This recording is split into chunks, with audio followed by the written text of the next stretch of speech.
Bonjour à tous et bienvenue sur la chaîne de Papier et de Rêve. Je suis Ursula et aujourd'hui je vais peindre avec vous un paysage. Alors c'est un peu le même genre de paysage que ce que j'ai peint la dernière fois, la cabane au bord de l'eau. Je vous mets le lien dans le petit i en haut à droite. Donc c'est un paysage d'une île au bord de l'eau avec quelques maisons et un bateau. C'est un peu le genre de paysage qu'on peut voir tous les jours ici à Stockholm et c'est pour ça que j'en fais souvent, c'est ce qui m'inspire.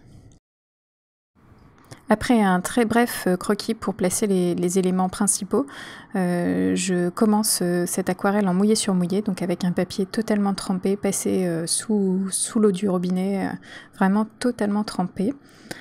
D'habitude j'utilise une plaque en plexiglas pour fixer mon papier et pouvoir le bouger comme je souhaite. Mais comme mon format est trop grand et je n'ai pas de plaque de plexiglas suffisamment grande, je l'ai posé carrément sur ma table directement, une table bien propre bien sûr pour ne pas faire de tâches. Et ça fonctionne très bien, le papier reste un peu collé à la table et reste humide suffisamment longtemps pour que je puisse travailler. J'ai commencé par poser la couleur du ciel, donc c'est un bleu de manganèse très léger, et dans la foulée j'ai placé le bleu de l'eau, et je n'utilise pas le même bleu parce que c'est vraiment deux bleus différents dans la réalité. Le ciel est toujours plus doux et plus clair que l'eau. L'eau est assez sombre ici et un peu plus indigo, bleu outre-mer, un mélange des deux. Et c'est d'ailleurs ces deux couleurs-là que j'ai utilisées pour l'eau, donc du bleu outre-mer et de l'indigo. Et entre le ciel et l'eau, j'ai placé donc une bande de terre avec énormément d'arbres. C'est carrément une forêt qui se trouve sur cette île. Et un énorme rocher à gauche. Pour l'instant, on ne le distingue pas encore trop parce que le gris se mélange un peu au vert. Mais par la suite, vous verrez, ça va mieux se détacher et on verra bien plus que c'est un rocher. Alors comme je l'ai dit précédemment, j'ai posé ma feuille directement sur ma table, et donc je n'ai pas beaucoup de possibilités de bouger ma feuille, mais en fait en la soulevant de la table et en la soulevant donc à gauche ou à droite comme un balancier, je peux quand même aider les couleurs à se mouvoir, même si je n'ai pas une feuille de plexiglas indépendante. Donc ce mouvement de balancier me permet d'aider les couleurs à se fondre entre elles, donc elles voyagent un petit peu plus par la gravité et ça donne un ensemble un petit peu plus doux, et il ne me reste plus qu'à densifier certaines zones de couleurs.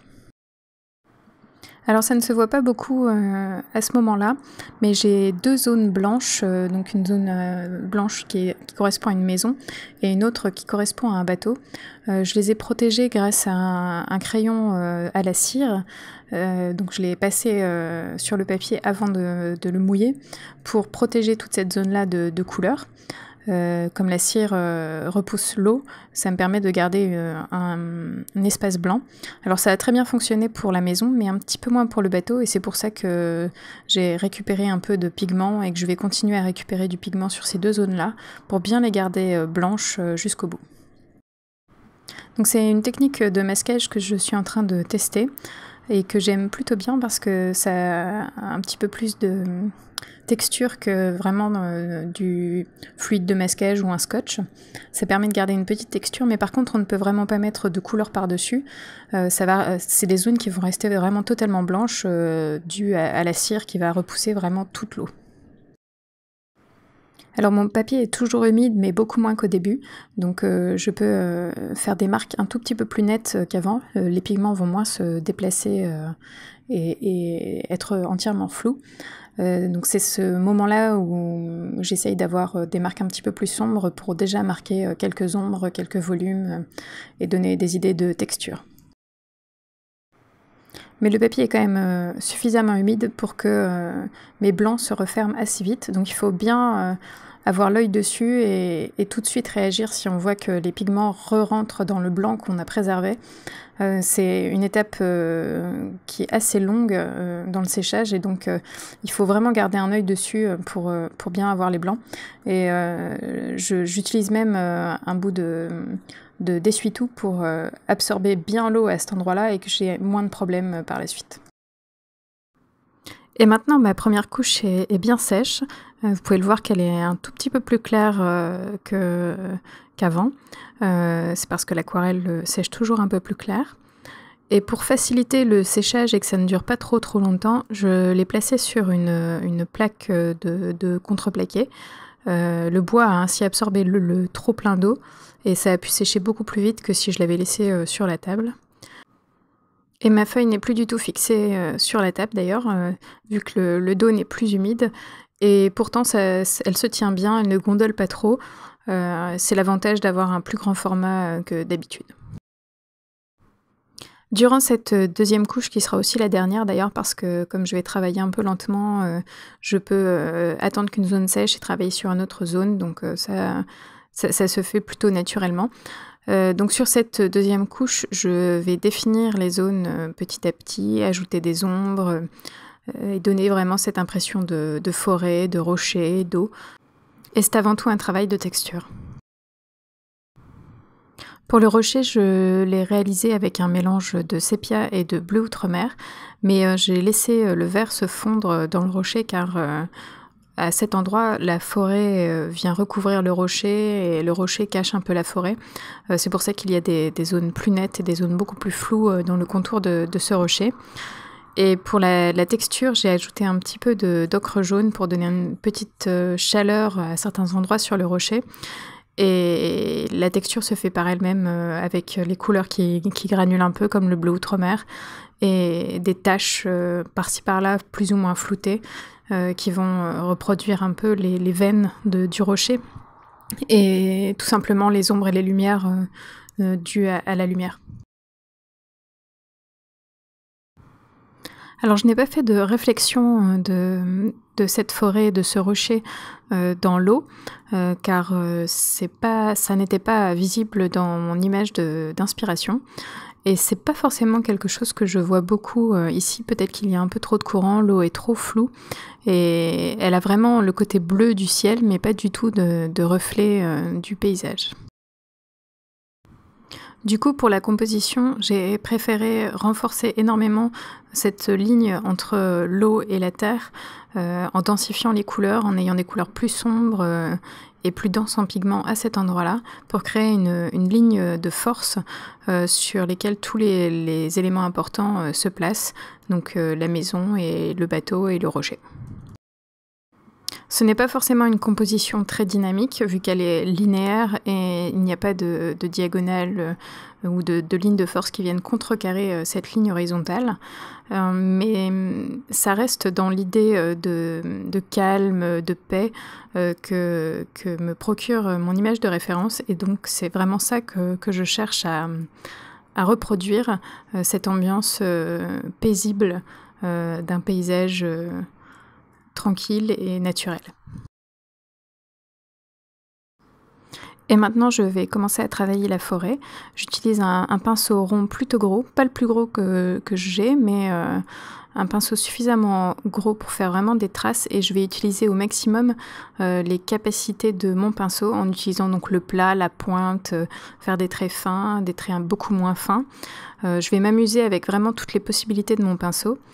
Et je vais surtout varier la couleur quasiment à chaque fois que je retrempe mon pinceau dans ma palette, pour avoir vraiment cette riche variété de verts qui viennent s'ajouter les unes aux autres, se fondre.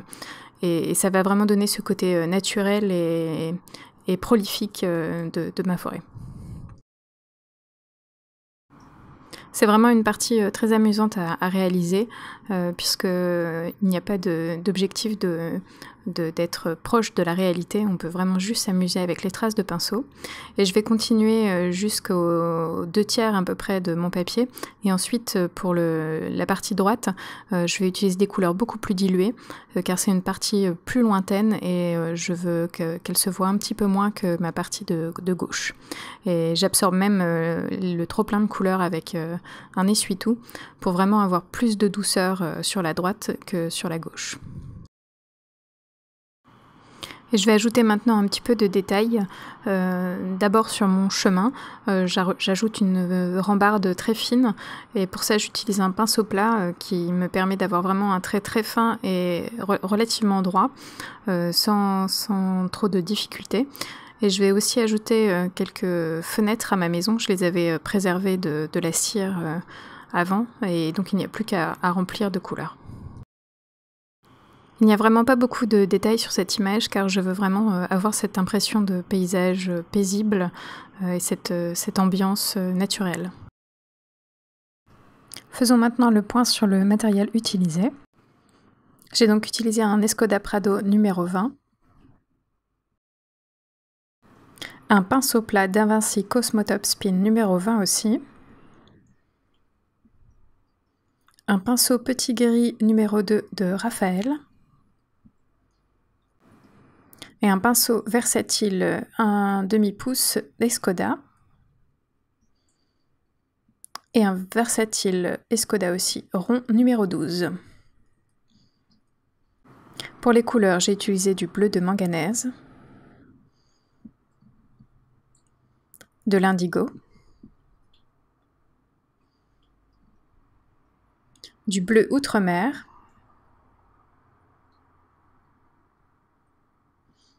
de l'Undersea Green, de l'or vert, du Verona Gold Ochre, du sépia et de l'orangé de Chine. Pour le masquage, j'ai utilisé un crayon Caran d'Ache Neocolor, donc un crayon à base de cire. Et mon papier est du papier Arche en grain torchon. Et comme j'ai remarqué ces derniers temps que je manquais un petit peu de contraste et que je n'avais pas forcément assez de couleurs sombres dans mes aquarelles, ma dernière étape va être de rajouter ces sombres pour cette aquarelle-ci. Je vais en ajouter au niveau de la limite entre l'eau et la terre, mais aussi dans la forêt pour donner plus de volume et plus d'intérêt à cet endroit. Et maintenant, pour faire une petite autocritique, je trouve que ma forêt est très bien représentée. Elle a du caractère et on sent bien la végétation touffue. J'aime beaucoup la texture du rocher, qui pour moi est très réussie. Et la limite entre l'eau et la terre, très sombre, me plaît aussi beaucoup. Le bateau et la maison sont volontairement pas très détaillés, parce que je ne voulais pas que ça ressorte trop. Je voulais mettre l'accent sur la nature. Et ça aussi, c'est plutôt pas mal, même si peut-être le bateau nécessiterait un petit peu plus de définition. Et je pense que j'aurais pu apporter un petit peu plus d'intérêt à mon ciel, qui est un peu trop clair, un peu sans intérêt, même si j'ai rajouté quelques oiseaux à la fin pour justement donner un petit quelque chose par là. Il manque un chouïa d'intérêt, peut-être un nuage ou une couleur un petit peu plus sombre ou un autre dégradé. Cette vidéo est à présent terminée, merci de l'avoir regardée jusqu'au bout. Vous pouvez laisser vos commentaires en dessous et je vous répondrai avec plaisir. Et à bientôt!